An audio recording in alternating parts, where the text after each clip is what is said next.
ونستغفره ونعوذ بالله من شرور أنفسنا ومن سيئات أعمالنا من يهده الله فلا مضل له ومن يضلله فلا هادي له أشهد أن لا إله إلا الله وحده لا شريك له وأشهد أن محمدا عبده ورسوله يا أيها الذين آمنوا اتقوا الله وقولوا قولا سديدا يصلح لكم أعمالكم ويغفر لكم ذنوبكم ومن يطع الله ورسوله فقد فاز فوزا عظيما الحمد لله الذي بنعمته تتم الصالحات ربنا آتنا من لدنك رحمة وهيئ لنا من أمرنا رشدا اللهم آت نفسي تقواها وزكيها وأنت خير من زكاها أنت وليها ومولاها. Alhamdulillah, syukur pada Allah Azza wa Jalla kerana dengan rahmat dan juga limpah kurnia yang Allah Ta'ala berikan dapat kita bersama pada malam ni, dan insya-Allah kita akan sambung perbahasan daripada risalah Fiqhul Akbar karangan Al-Imam Abu Hanifah rahimahullahu ta'ala. Dan insya-Allah sambungan kita malam ni ialah sambungan daripada mukaddimah yang dah kita sebutkan sebelum ni. Mukaddimah kita sebelum ni kita fokus kepada pengenalan terhadap kitab Al-Fiqhul Akbar dan juga pengenalan ringkas Abu Hanifah tu siapa. Sebelum pada tu buku kita ni, risalah kita ni masih lagi ada. Jadi pada mana-mana yang belum ada dan belum dapatkan risalah ni, boleh dapatkan di almari sana tu, dia ada beberapa naskah lagi. Termasuklah orang luar pun yang datang pun boleh ambil. Cuma yang orang luar tu dia duduk dalam kotak bawah tu. Dan ianya free, telah diinfak khusus oleh beberapa orang muhsinin.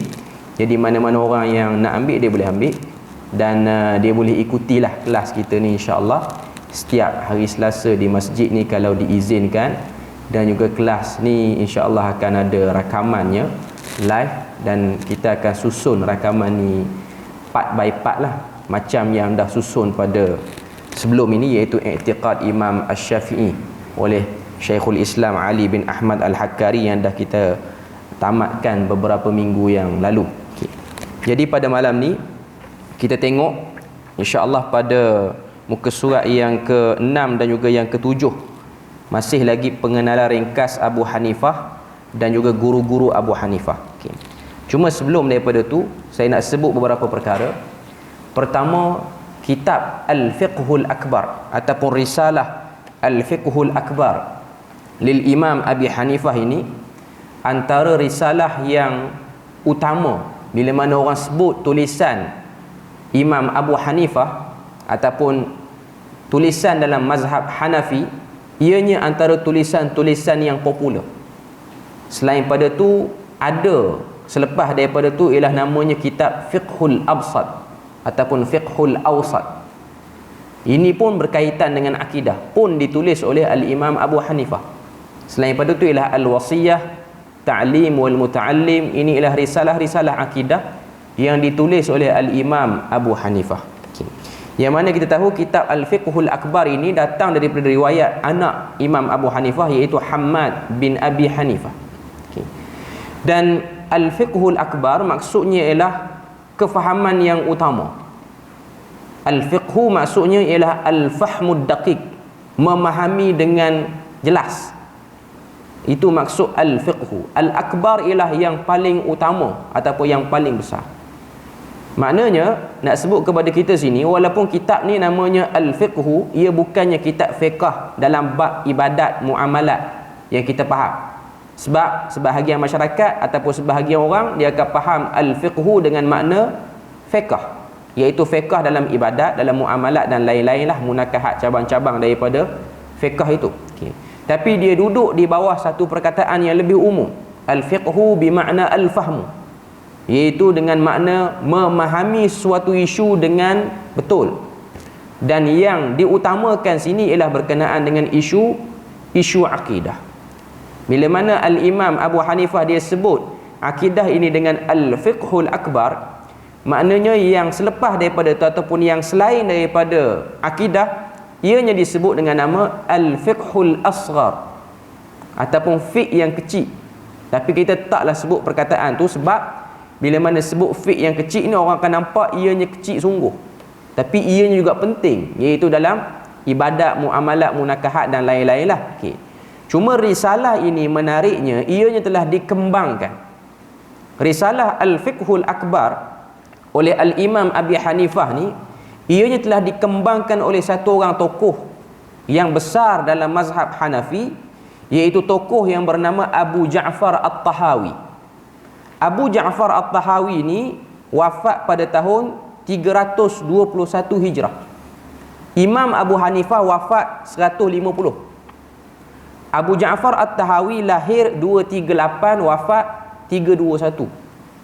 Maknanya dari segi jarak masa, Abu Ja'far At-Tahawi ni terkemudian daripada Imam Abu Hanifah, dan dia memang tak sempatlah berjumpa dengan Imam Abu Hanifah. Okay. Cuma saya nak katanya, Imam At-Tahawi ni terkenal dengan kitab beliau dalam bab akidah yang dinamakan dengan nama Aqidah At-Tahawiyah. Daripada kitab Aqidah Tahawiyah tu berkembang perbahasan akidah selepas daripada tu. Cuma nak katanya antara sebab datangnya Aqidah Tahawiyah ni kerana Imam Abu Ja'far At-Tahawi dia banyak ambil nukilan-nukilan daripada kitab Al-Fiqhul Akbar oleh Al-Imam Abu Hanifah ni. Jadi para ulama daripada kalangan Al-Hanafiyah, maknanya daripada kalangan mazhab Hanafi ni, mereka mengembangkan risalah Fiqhul Akbar. Sebab tu kau tengok daripada Fiqh Akbar keluar Aqidah Tahawiyah. Daripada Aqidah Tahawiyah ni yang ditulis oleh Abu Ja'far At-Tahawi, tulis pula lepas pada tu syarah Aqidah Tahawiyah oleh Ibn Abil Iz Al-Hanafi. Maknanya semua tu ialah mazhab Hanafi lah. Okay. Jadi nak sebut pada kita bahawasanya imam-imam mazhab, walaupun mereka terkenal dengan mazhab fiqh, iaitu mazhab dalam bab ibadat, dalam bab muamalat, tapi mereka juga cenderung untuk membahas bab berkaitan dengan akidah. Okay. Jadi ini ialah benda-benda utama, benda-benda basic yang kita kena tahu, supaya bila mana kita sebut tentang kecenderungan para imam terhadap akidah, ianya bukan benda yang asing, tapi ianya ialah benda yang memang jelas dan memang ada wujud dalam perbahasan ilmu yang dibuat ataupun yang disebut oleh para imam muktabar, khususnya iaitu para imam empat mazhab ni. Okay. Jadi kita tengok muka surat yang ke-6, kita baca sepintas lalu saja. Pengenalan ringkas Abu Hanifah. Nama sebenar Abu Hanifah, wafat 150 Hijrah, ialah An-Nu'man bin Thabit bin Zuta bin Mah At-Taimi Al-Kufi. Beliau dilahirkan di Kufah, di Iraq pada tahun 80 Hijrah, iaitu pada zaman pemerintahan Khalifah Abdul Malik bin Marwan, iaitu Khalifah Abbasiyah. Menurut Al-Hafiz Al-Zahabi, beliau berasal daripada keturunan Parsi. Maknanya berasal daripada keturunan bukan Arab. Lahir pada tahun 80 Hijrah pada zaman sigar sahabat, iaitu sahabat-sahabat yang kecil.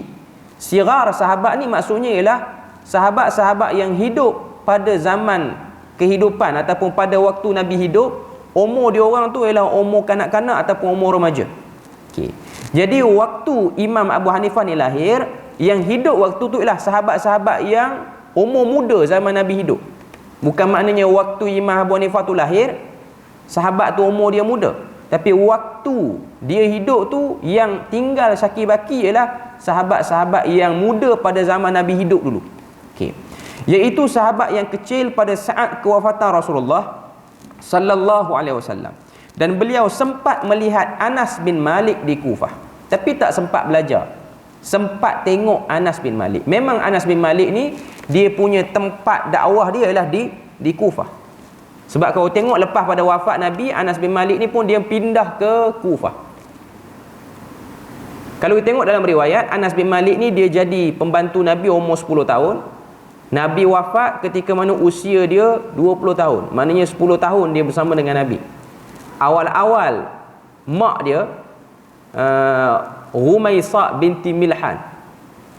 Rumaisah binti Milhan ni ialah seorang sahabat perempuan, ibu kepada Anas bin Malik. Okay. Dia hantar kepada Nabi Anas bin Malik dan dia minta supaya Nabi doakan kebaikan kepada anak dia Anas bin Malik ni, dan diberikan Anas bin Malik ni untuk khidmat pada Nabi. Lalu Nabi doakan beberapa perkara kepada Anas bin Malik. Antara doa Nabi ialah Allahumma akthir malahu wa waladahu wa atil umrihi waghfir lahu. Ya Allah, engkau panjangkanlah, engkau banyakkanlah zuriat dan harta Anas bin Malik, engkau panjangkan usianya dan engkau ampunkan dosanya. 4 perkara Nabi minta, dan kita tengok dalam kehidupan Anas bin Malik ni, dia dapat apa yang Nabi SAW doakan kepada dia. Dia wafat ketika mana usianya 99 tahun, sebahagian pendapat ada kata 110 tahun. Dia antara sahabat yang panjang usia, meninggalkan anak hampir 100 orang, lelaki sahaja. Perempuan tak dapat dikesan dalam teks. Maknanya anak lelaki dia, bilangan dia 100 orang, daripada hasil perkahwinan dia dengan isteri yang sah dan juga daripada hamba-hamba lah. Jadi bilangan yang sangat ramai, dan kesemuanya ialah alim ulama yang bertebaran di bumi Kufah. Dan sebahagian besar tanah Kufah itu ialah milik pada Anas bin Malik. Dan memang kebanyakan, orang kata apa, perbahasan ilmu di Kufah ni dimiliki oleh Anas bin Malik. Sehingga Ali bin Abi Talib bila mana dia pindahkan pusat pemerintahan negara daripada Madinah ke Kufah, waktu dia jadi khalifah, waktu dia jadi Amirul Mukminin, dia kata telah memenuhi bandar Kufah ini dengan ilmu Anas bin Malik. Jadi pada waktu itu Imam Abu Hanifah ni dia lahir, dan dia tengok kemajuan ilmu di Kufah ni dipegang oleh keturunan Anas bin Malik secara keseluruhannya. Seterusnya dia sebut, Imam Abu Hanifah membesar di Kufah dan menghabiskan sebahagian besar usianya di sana. Beliau hidup di tengah lingkungan keluarga yang agak berada. Ayahnya adalah seorang pedagang yang menyara kehidupan keluarga hasil dari berdagang kain sutera, seperti yang ditekuni oleh Abu Hanifah. Sebab kalau kita tengok, memang laluan itu ialah laluan sutera. Daripada Iraq dia pergi ke Iran, lepas pada tu daripada Iran dia pergi ke Central Asia, Stan country, ini ialah laluan Uzbekistan, kata apa, Kazakhstan, ini semua negara-negara yang menghasilkan barang-barang terbaik, antaranya material pakaian lah pada waktu tu. Dan pakaian orang-orang Parsi ni antara pakaian yang terbaik. Sebab tu ada riwayat Nabi pernah dapat hadiah daripada Parsi, jubah Parsi, yang mana jubah tu dia punya style dia, lengan dia sempit. Lengan sempit ni kita boleh andaikan mungkin dia ada kancing baju di lengan dia tu, dan Nabi pernah pakai pakaian itu. Tunjuk pada kita apa dia? Pakaian mana-mana bangsa, selama mana dia menutup aurat, kita boleh pakai, dan dia tidak terkait dengan pakaian keagamaan, kita boleh pakai. Tapi kalau pakaian tu sinonim dengan sifat agama satu-satu kaum, ataupun digunakan sebagai upacara keagamaan, para ulama mengharamkan kita pakai pakaian itu. Contoh, pakai kain berwarna oranye, tak ada warna lain, macam yang dipakai oleh sebahagian Sami Buddha, kita tak pakai. Ataupun kita pakai pakaian-pakaian yang orang kata apa, sinonim dengan upacara tertentu. Contoh, berkabung pakai warna hitam semua, ini bukan daripada syariat yang disuruh. Walaupun benda ni dia berkait dengan protokol sikit lah. Bila mana berkait dengan protokol ni, orang akan soalkan benda ni. Tapi yang pastinya dalam syariat tidak ada. Ada setengah-setengah orang dia pakai warna hitam, ataupun dia pakai warna putih. Macam Hindu, kematian dia akan pakai putih semua. Kalau macam Kristian, dia akan pakai hitam semua. Bahkan dalam Kristian pun asalnya benda tu tidak ada. Ia datang mutaakhir, dia datang ujung-ujung dah. Dan itu ialah celupan daripada pagan. Maknanya orang Eropah sebelum terima Kristian, itu ajaran dia orang. Jadi pakaian-pakaian yang menyerupai kaum tertentu kita tak pakai. Contoh, pakai serban menyerupai Sikh, kita tak pakai. Sebab tu para ulama di India, Maulana hadis yang mengajar di pusat pengajian di India, mereka tidak mengenakan serban jenis lilit, sebab ianya menyerupai Sikh, agama Sikh. Sebab tu kalau tengok, ini ialah fiqh dalam melihat di mana yang utama, mana yang tidak utama. Tapi kalau pakaian tu umum, tidak ada apa-apa masalah untuk kita pakai, selama mana ianya tidak menyebabkan orang pelik tengok pada kita, dan juga ianya tidak terbabit dengan pakaian keagamaan orang. Jadi Imam Abu Hanifah ni, keluarga dia datang daripada pedagang kain lah, berdagang kain sutera. Pada masa itu, sebilangan kecil sahabat Nabi masih hidup. Di antaranya adalah Abdullah bin Abi Aufa yang berada di Kufah. Abdullah bin Abi Aufa ni dia pro kepada Ali bin Abi Talib bila mana berlaku pertelingkahan antara Muawiyah dan Ali. Seterusnya ialah Sahal ibn Sa'ad As-Sa'idi. Kemudian As-Sa'ib ibn Yazid, Anas bin Malik, sahabat terkenal banyak meriwayatkan hadis yang kemudian menetap di Basrah, dan Abu Tufail Amir bin Wasilah adalah sahabat terakhir yang meninggal dunia. Maknanya dia sempat dengan sahabat-sahabat ni. Abu Hanifah tidak sempat belajar dengan dari mana-mana sahabat maupun mengambil periwayatan daripada mereka. Bagaimanapun, ulama hadis dan sejarawan bersetuju bahawa beliau telah melihat beberapa orang daripada mereka. Ini bermaksud bahawa sekurang-kurangnya secara istilah beliau telah masuk dalam kategori tabi'in. Sebab tabi'in ni orang yang sempat tengok sahabat, beriman dengan ajaran yang dibawa oleh sahabat iaitu Islam, dan mati di atas ajaran itu. Ini merupakan satu kehormatan yang tidak dimiliki oleh pengasas mazhab fiqh yang lain sezaman dengannya. Maknanya orang lain tak dapat kelebihan ini. Seperti Al-Imam Al-Auza'i, Sufyan Al-Thawri, Laith bin Sa'ad dan juga Imam Malik bin Anas. Semua ni jadi tabi'ut tabi'in, tak jadi tabi'in. Yang jadi tabi'in hanyalah Imam Abu Hanifah. Muka surat 7, guru-guru Abu Hanifah. Zaman Imam Abu Hanifah adalah era perkembangan ilmu dan beliau berada di tengah-tengah para ulama, dan beliau sendiri selalu bermusafir ke pusat keilmuan tersohor pada zaman tersebut seperti Basrah, Mekah dan Madinah. Yang mana kita tahu pada zaman ini dua madrasah ataupun dua aliran pemikiran di Iraq dan juga di Hijaz. Kufah dan Basrah disebut sebagai madrasah Ahlul Ra'i, pusat intelektual tapi dari segi pemikiran. Maknanya banyak nas-nas akan ditimbang dengan ijtihad, ataupun dengan qiyas. Itu sumber-sumber hukum lah.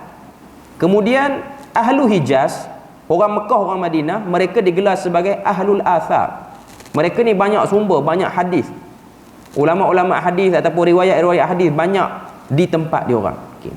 Abu Hanifah mempunyai ramai guru. Antara guru yang banyak mempengaruhi beliau dalam pembinaan keintelektualan ialah Amir Asy-Sya'bi. Ini salah seorang tokoh dalam hadis sebenarnya, yang wafat pada tahun 104 Hijrah. Dan juga Hammad bin Abi Sulaiman. Sebab tu dia beri nama anak dia Hammad. Anak Imam Abu Hanifah ni nama dia Hammad sebab dia terkesan dengan guru dia yang bernama Hammad. Beliau secara konsisten belajar dan melazimi halaqah gurunya Hammad selama 18 tahun. Nanti kita akan tengok cerita dia. Dia bukan belajar pada usia awal, dia belajar pun dah usia hampir dewasa dah. Menurut Az-Zahabi, Hammad bin Abi Sulaiman adalah faqih Iraq. Beliau meriwayatkan hadis daripada Anas bin Malik dan mendalami agama melalui Ibrahim An-Nakhai. Ibrahim An-Nakhai ini ialah tokoh besar ataupun hebat dalam bidang hadis, yang mana murid dia yang terkenal ialah Imam Al-A'mash, iaitu Imam Sulaiman ibn Mihran. Ibrahim An-Nakhai ini dia buta di akhir hayat dia. Orang Kufah yang paling alim dalam fiqh ialah Ali bin Abi Talib dan Abdullah bin Mas'ud. Ini dua orang sahabat lah. Murid mereka berdua yang paling alim ialah Alqamah, iaitu daripada Abdullah bin Mas'ud, sahabat Nabi, dan juga Ali bin Abi Talib ni turun tabi'in, nama dia Alqamah. Murid Alqamah yang paling alim adalah Ibrahim, dan murid Ibrahim yang paling alim ialah Hammad. Jadi Alqamah, Ibrahim An-Nakhai, lepas pada tu Hammad. Lepas Hammad baru Imam Abu Hanifah ataupun An-Nu'man bin Thabit. Anak murid Hammad yang paling alim adalah Abu Hanifah. Alqamah ni ialah Alqamah tabi'in. Kena tanda tu. Orang ingat nanti Alqamah sahabat Nabi. Dan ia bukan Alqamah yang tak boleh mengucap dalam hadis yang tak betul tu. Hadis tu ada pertikaian sikit di kalangan para ulama. Kita sebut lain kali. Lepas daripada tu dia kata, yang paling alim daripada kalangan murid beliau ialah Abu Yusuf dan Muhammad bin Hasan Asy-Syaibani. Jadi sekarang ni dia terang pada kita tokoh-tokoh bermula pada sahabat sampai kepada anak murid Imam Abu Hanifah. Ali bin Abi Talib, Amirul Mukminin. Kemudian sahabat yang kedua ialah Abdullah bin Mas'ud. Kedua-dua ni tokoh hebat di Iraq pada waktu itu. Kedua-dua ni seorang tabi'in belajar daripada dia, nama dia Alqamah. Okey. Daripada Alqamah turun ilmu tu kepada Ibrahim An-Nakhai. Daripada Ibrahim An-Nakhai turun kepada Hammad. Daripada Hammad turun kepada Abu Hanifah. Daripada Abu Hanifah turun pada dua orang anak murid dia, iaitu Imam Abu Yusuf dan juga Imam Muhammad bin Hasan Asy-Syaibani. Yang mana kedua-dua ni, Abu Yusuf dan Hasan Asy-Syaibani, Muhammad bin Hasan Asy-Syaibani ni, lepas pada Abu Hanifah wafat, dua-dua ni pergi belajar pula dengan Imam Malik bin Anas di Madinah Al-Munawwarah. Pada mulanya, perenggan yang kedua terakhir muka surat 7 tu, Abu Hanifah berdagang dan sering berulang alik ke pasar dan sesekali ke majlis ilmu. Maknanya waktu dia dah meningkat usia remaja nak pergi ke usia dewasa, dia ni sibuk dengan bisnes, pergi juga majlis ilmu tapi jarang-jarang. Itulah rutin awal kehidupan Abu Hanifah, sehingga pada suatu hari Imam Asy-Sya'bi ni, iaitu Amir Asy-Sya'bi, menasihatinya supaya konsisten dengan ilmu dan melazimi halaqah pengajian dan tidak menyibukkan diri di pasar kecuali untuk keperluan sahaja. Ini cerita ni kita boleh tengok dalam kitab Siyar A'lam An-Nubala oleh Imam Az-Zahabi. Waktu Imam Abu Hanifah ni duk jual kain ni, belajar juga pada waktu tu tapi tak konsisten sangat. Tiba-tiba datang tokoh nama dia Imam Asy-Sya'bi. Imam Asy-Sya'bi tanya pada dia satu soalan, ila man takhtalif, kamu biasa pergi ke mana? Dia pun kata, ila suq, aku ni biasa keluar masuk pasar je. Kata Imam Asy-Sya'bi, la ilal ulama, tidak, alangkah baiknya kalau kamu ni berulang alik kepada para alim ulama. Lalu kata Imam Asy-Sya'bi, aku melihat pada wajahmu ada cahaya yang Tuhan berikan untuk meletakkan ilmu di situ. Maksudnya cahaya ilmu yang ada pada Imam Abu Hanifah. Ini ialah firasat orang yang alim dan juga orang yang saleh. Pengarang kitab Manaqib Abi Hanifah, Muwaffaq Al-Makki, menyebut satu kisah yang diriwayatkan daripada Abu Hanifah. Beliau berkata, suatu ketika aku melintas di hadapan Asy-Sya'bi yang sedang duduk. Lantas beliau memanggilku seraya berkata, siapa yang hendak engkau temui? Ini yang saya sebut tadi lah. Abu Hanifah menjawab, saya mahu ke pasar. Asy-Sya'bi berkata, maksudku bukan ke pasar, tapi ulama mana yang hendak kau temui. Jangan lalai, kau harus terus menuntut ilmu dan mendampingi para ulama, kerana aku melihat kau seorang cergas dan pintar. Tengok pada zaman dulu, orang-orang yang cergas dan orang-orang yang cerdik ni, dia salurkan ke arah belajar ilmu agama. Muka surat yang ke-8, Abu Hanifah berkata, kata-kata itu membekas di fikiranku. Sejak daripada itu, aku pun tidak lagi berulang alik ke pasar. Aku mulai menyibukkan diri dengan ilmu. Kata-kata Asy-Sya'bi itu sangat berguna bagiku. Jadi ini antara contoh kata-kata yang memberi kesan dan memberi bekas pada satu orang, dan ia boleh mengubah mengubah rajah ataupun turning point satu orang tu. Dia macam yang berlaku kepada Muhammad bin Maslamah Al-Qa'nabi. Ni saya cerita sikit. Muhammad bin Maslamah Al-Qa'nabi ni ialah rawi kepada Muwatta' Imam Malik yang paling mu'tabar. Kalau orang nak beli kitab Muwatta' ni, orang akan tengok riwayat daripada siapa? Riwayat pada Qa'nabi ke riwayat pada Al-Laythi? Sebab anak murid Imam Malik ni ramai. Al-Qa'nabi ialah salah seorang anak murid Imam Malik yang melazimi Imam Malik selama 18 tahun. Lama. Daripada awal-awal Imam Malik tulis Muwatta' sampai di akhir usia Imam Malik tulis Muwatta', maknanya waktu Muwatta' itu dicek berkali-kali, dia melazimi. Beza dengan orang lain. Orang lain datang awal, ujung-ujung dah tak ada dah. Sebab tu kalau orang yang mahir dengan benda ni, dia akan tahu kalau sebut kitab Muwatta', nak daripada riwayat Qa'nabi, tak nak riwayat Al-Laythi, tak nak riwayat orang lain. Selain pada tu, yang meriwayatkan Muwatta' ni juga ialah anak murid pada Imam Abu Hanifah, iaitu tadi yang kita sebut, iaitu nama dia Muhammad bin Hasan Asy-Syaibani. Dia pun antara yang riwayat kitab Muwatta'. Saya cerita sikit. Muhammad bin Maslamah Al-Qa'nabi ni, walaupun riwayat ni ada pertikaian, dia waktu dia muda, dia bukan seperti mana kehidupan para ulama yang lain. Minat pada ilmu, hafal Quran pada kecil, tak. Dia orang muda biasa, bukan biasalah, bahkan orang muda yang nakal. Dia ada geng dia di Iraq pada waktu tu, di Kufah juga, di kawasan sekitar tu lah, di Basrah ataupun di Kufah saya tak pasti. Cuma dia duduk di kawasan-kawasan ni lah, di negara Iraq ni. Okay. Dia duduk melepak dengan kawan dia dan dia suka minum nabis. Nabis ni ialah air peraman daripada anggur dan juga kurma, yang mana air tu dia tunggu masa nak jadi arak. Dia tak jadi arak lagi. Cuma air tu dah diminum, dah boleh minum. Okay. Air, minum nabis ni ada khilaf di kalangan para ulama, boleh ataupun tidak. Macam tempat kita ni dia macam tuak. Tuak orang Terengganu ni nira pun tuak. Okay. Maknanya air itulah sebelum dia jadi tuak yang masam tu. Okay. Lebih kurang lah, taklah kata exactly sama.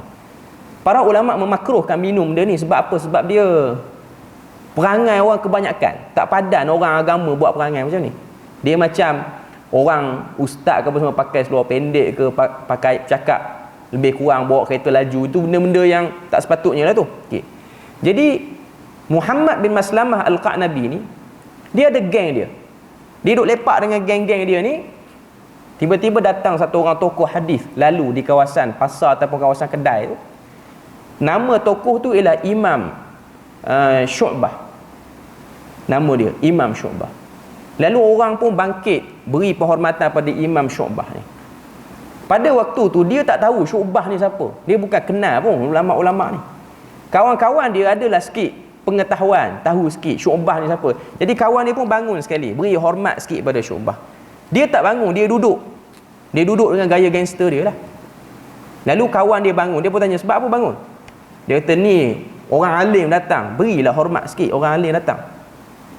Dia pun tanya siapa orang alim tu. Dia kata nama dia Syu'bah. Dia sebut dengan nada yang mempersenda. Dia kata Syu'bah. Syu'bah apa Syu'bah? Maka kawan dia kata Syu'bah ni orang alim, orang banyak hafal hadis Nabi. Maknanya dia orang yang dihormati. Dia banyak riwayat hadis Nabi. Oh, dia hafal hadis Nabi. Dia pergi meluru dekat Imam Syu'bah. Dia pun kata pada Imam Syu'bah, hadis ni, beri aku hadis. Orang belajar hadis dia akan tahu bila mana minta perkataan hadis ni tak boleh beri sembarangan pada orang. Sebab itu ialah siyar at-tahammul, sirah untuk minta hadis. Satu orang tu kalau dia kata aku nak hadis Nabi, kena tengok darjat dia. Dia orang macam mana? Dia kuat ingatan ke? Dia jaga ke diri dia daripada buat dosa-dosa apa semua? Itu sifat perawi. Kata Imam Syu'bah, la uhaddithuka. Aku tak akan beri hadis pada kamu. Sebab kamu tak ada ciri orang nak belajar hadis. Tapi dia ni yang kata something, dia cabut pisau dekat pinggang dia. Kan kebanyakan orang Arab kan dia ada tradisi pakai pisau macam khanjar. Macam kita keris, dia orang pisau bentuk macam sabit tu, khanjar. Dia keluar kan, dia kata hadis ni am ujarriha. Kamu beritahu aku atau aku tikam kamu. Dahsyat ah. Dia buat benda tu. Okey. Lalu kata Imam Syu'bah, dia kata saya tak ingat sanad hadis tu. Maknanya Imam Syu'bah baca daripada sanad dia ambil daripada sahabat mana. Dia baca dia kata qala an-nabi sallallahu alaihi wasallam. Bersabda Nabi sallallahu alaihi wasallam, illam tastahi fasna' ma syi'ta. Kalau kamu tak malu hidup atas dunia ni, buat apa yang kamu nak. Hadis tu dia dapat. Dia dengar hadis tu, pisau yang dia nak acah dekat Syu'bah tu jatuh. Dia tinggalkan Syu'bah.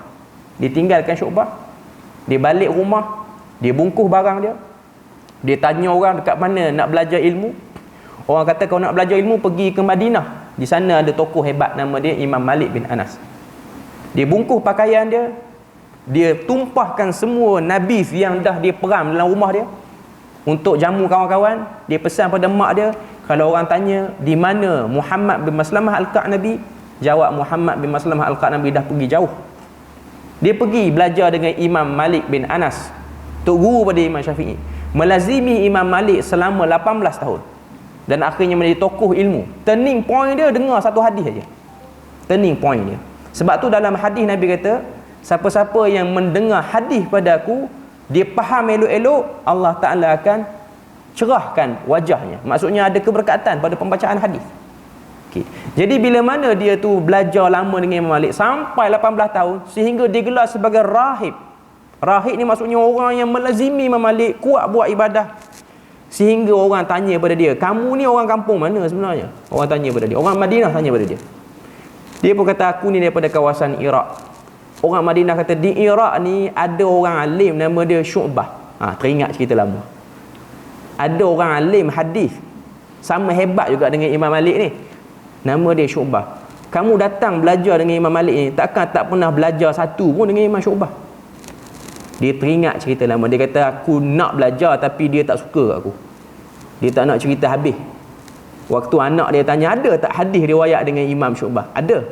Iaitu hadis yang waktu dia acah nak tikam kawan tu lah. Ada satu je hadis tu. Orang tanya, orang asal tanya, sebab apa satu je? Tak padan, duduk kampung, sekampung, satu je ada. Dia kata, Imam Syu'bah dia tak suka aku tu. Tapi sebenarnya dia ada cerita yang tak elok lah di belakang tu. Maknanya dia tu bukan orang yang baik pada waktu itu. Sama juga dengan Imam Abu Hanifah. Tapi Imam Abu Hanifah ni dia bukanlah satu orang yang gangster. Dia cuma sibuk dengan bisnes dia. Sibuk dengan bisnes dia. Dia dapat nasihat daripada Imam Asy-Sya'bi, baru dia berubah jadi tokoh yang hebat. Okay. Tu saya tambah sikit lah, nak bagi nampak. Orang kata apa, kesan nasihat daripada orang yang baik. Sebab tu hari Ahad baru ni kan, kita kuliah subuh sini kita bahas da'watul anbiya, doa para nabi tu, doa Nabi Yusuf. Apa doa Nabi Yusuf? Nabi Yusuf kata, tawaffani muslima wa alhiqni bis salihin. Wafatkan aku dalam keadaan menyerah diri padamu dan kelilingi aku dengan orang saleh. Sebab ada kebaikan. Bila mana dikelilingi oleh orang saleh ni dia bercakap, dia keluarkan satu-satu perkataan tu daripada amalan dia, daripada keikhlasan dia. Perkataan dia tu kadang-kadang boleh memberi kesan pada kehidupan kita. Sebab tu surrounding yang elok ialah satu benda yang perlu dicari oleh manusia. Sebab tu dalam agama ni dia suruh kita hijrah untuk mencari persekitaran yang baik. Benda tu ada. Dan Nabi dah tunjukkan contoh. Nabi keluar daripada Mekah pergi ke Madinah dan Nabi tak patah balik dah ke Mekah. Bahkan Madinah itu jadi makin hebat, makin hebat. Bukan nak kata Mekah tu tak hebat, cuma nak kata, nak tunjuk pada kita manusia dia perlu melakukan perubahan untuk dia buat turning point untuk naikkan darjat dia. Seterusnya kita tengok murid-murid Abu Hanifah, muka surat 8. Murid-murid Abu Hanifah terlalu ramai dan terdiri daripada pelbagai latar belakang. Abul Wafa Al-Qurashi, ini daripada kalangan Arab lah, Quraisy. Al-Qurashi ni ialah Quraisy. Menyatakan murid Abu Hanifah hampir mencecah 4,000 orang. Ramai lah. Ibnu Hajar Al-Haytami, ini ialah tokoh dalam mazhab Syafi'i, pula berpendapat muridnya seramai 800 orang. Sebab apa jadi 4,000? Yang ni kata 400, anggaran. Maknanya tengoklah majlis, kita anggarlah lebih kurang macam tu. Di kalangan mereka ada yang sanggup bermusafir daripada tempat yang jauh semata-mata mengambil ilmu daripada beliau.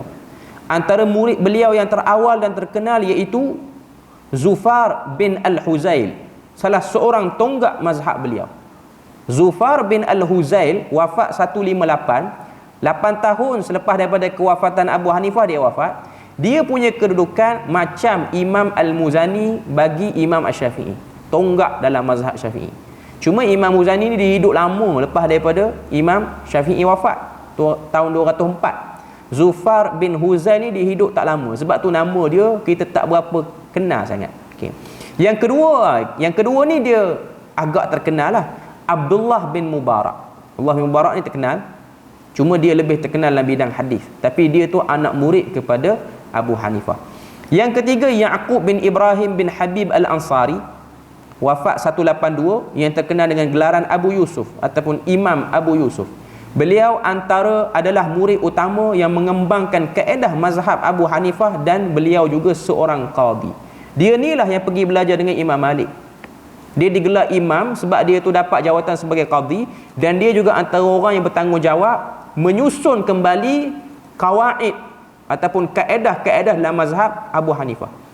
Sebab Tok Guru ni dia sebut anak murid yang analisis. Okey.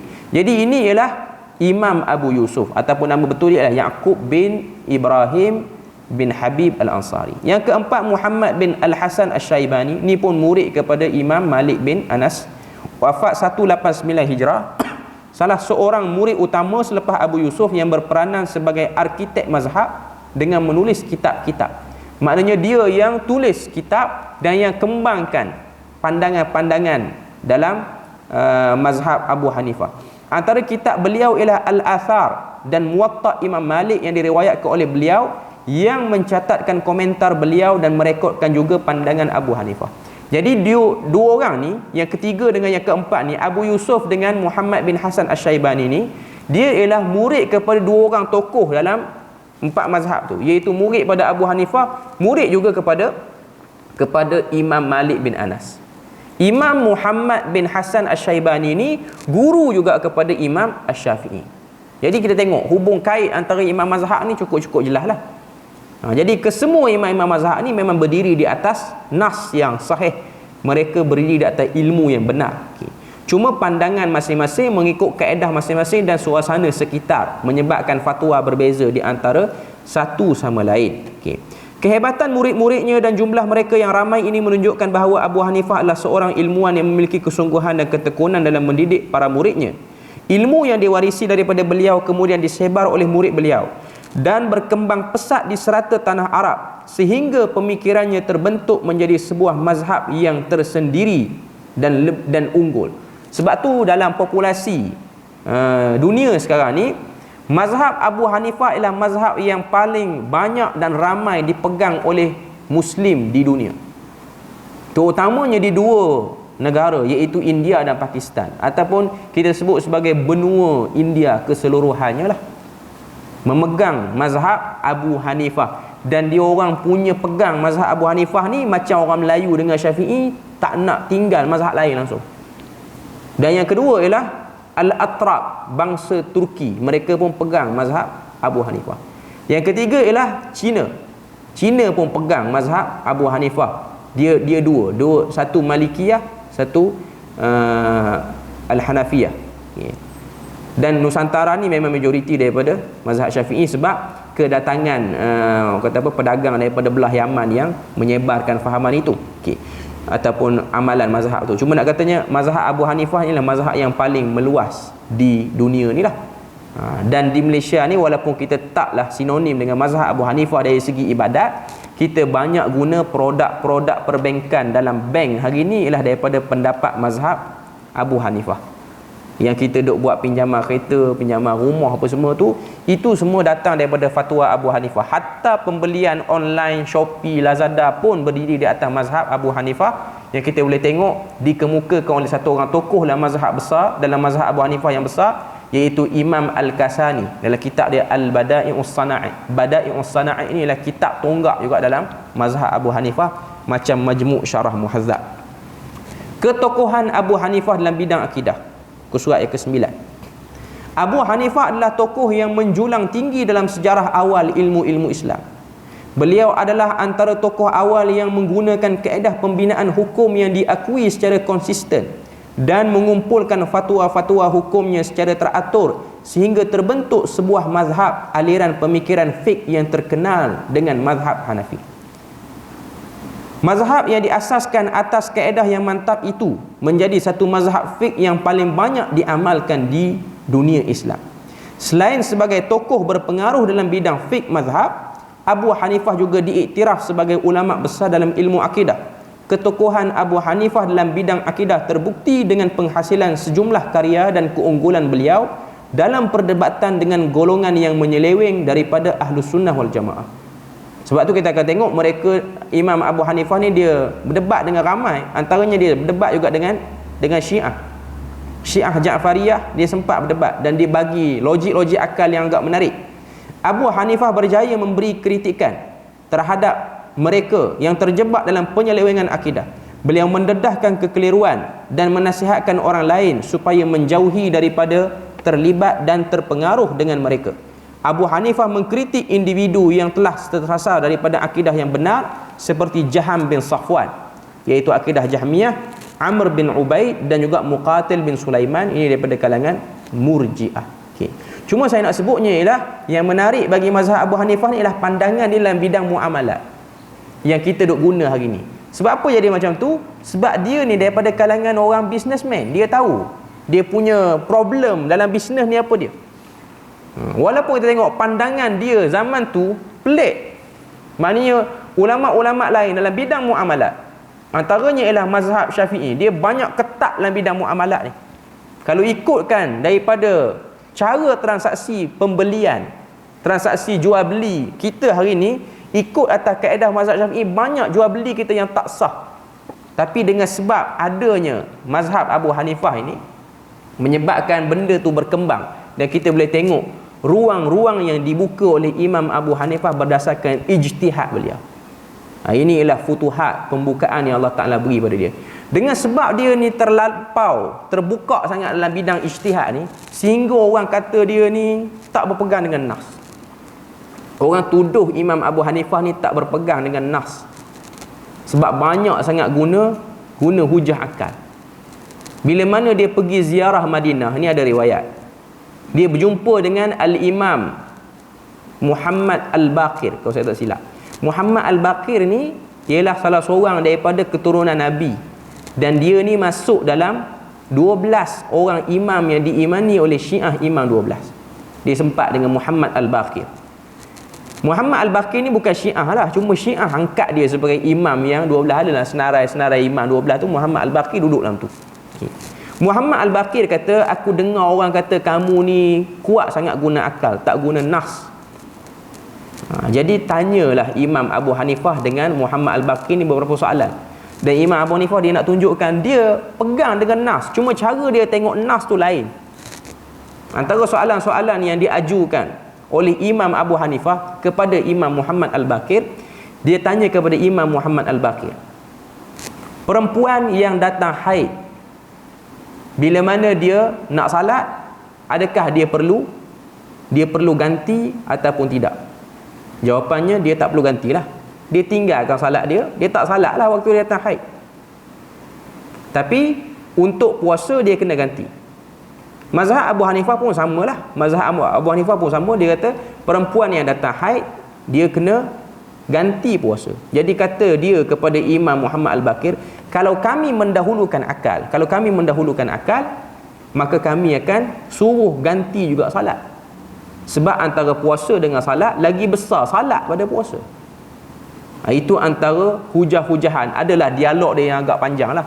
Cuma dia tu kena jugalah kecaman orang kata dia ni anti nas, tak berpegang kepada nas. Okay. Muka surat 9 tu lagi, karya Abu Hanifah. Imam Abu Hanifah telah mewariskan beberapa karya berharga kepada umat Islam dalam bidang akidah. Antaranya ialah Al-Wasiyah. Inilah kitab akidah dia. Al-Fiqhul Akbar yang kita nak baca ni, dan juga Al-Alim wal Muta'allim. Dan selain pada tu, yang keempat ialah Fiqhul Awsat ataupun Fiqhul Absat. Kalau saya tak silap, Al-Awsat. Itu antara dalam bidang, dia ada 5 kitab dalam bidang fiqh. Cuma sini dia sebut 3, dan saya tambah 1 satu lagi saya tak ingat. Okay. Kita baca sikitlah Al-Wasiyah tu apa dia. Okay. Al-Wasiyah adalah sebuah kitab yang menjelaskan prinsip-prinsip Ahlus Sunnah wal Jamaah. Dalam wasiat tersebut, beliau berpesan secara khusus kepada para pelajarnya supaya tetap teguh dengan akidah Ahlus Sunnah wal Jamaah dan tidak terpengaruh dengan golongan pelaku bid'ah ataupun mubtadi' ataupun golongan pengikut hawa nafsu. Kita beri lalu azan dulu.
Jadi kita sambung sikit lagi perbahasan kita muka surat yang ke-9 ni. Al-Wasiyah ialah kitab yang menjelaskan prinsip Ahlus Sunnah wal Jamaah. Dalam wasiat tersebut, beliau berpesan secara khusus kepada para pelajarnya supaya tetap teguh dengan akidah Ahlus Sunnah wal Jamaah dan tidak terpengaruh dengan golongan pelaku bid'ah ataupun mubtadi'. Mubtadi' bukan mubtadi'. Mubtadi' itu maksudnya orang yang baru berada pada peringkat permulaan. Sebutan ni ialah dengan ain, mubtadi'. Ataupun golongan pengikut hawa nafsu al-ahwa'. Sebanyak 12 prinsip yang dikemukakan oleh Imam Abu Hanifah dalam risalah ringkas ni. Kemudian yang kedua ialah Al-Alim wal Muta'allim, kitab ringkas secara umum je saya sebut. Ianya ialah himpunan soalan satu orang bernama Abu Muti' Al-Balqi. Dia tanya 45 soalan kepada Abu Hanifah berkenaan dengan golongan mulhid, iaitu golongan-golongan yang orang kata apa, mulhidin ni golongan-golongan yang musyrik ataupun yang kafir lah, yang menolak prinsip-prinsip beragama apa semua ni, juga ahli bid'ah secara umumnya. Jadi saya rasa kita berpada situ ialah kot untuk malam ni. InsyaAllah kita akan sambung pada muka surat 10 tu, penerangan sikit lagi tentang Al-Fiqhul Akbar dan penisbahan risalah ni. Kemudian kita akan masuk bahasan pertama, iaitu rukun iman secara ijmali. Jadi setakat itu saja perbahasan kita pada malam ni. Moga Allah Ta'ala beri rahmat dan berkat. Subhanakallahumma wa bihamdik, asyhadu an la ilaha illa anta wa astaghfiruka wa atubu ilaik. Wassalamualaikum warahmatullahi wabarakatuh.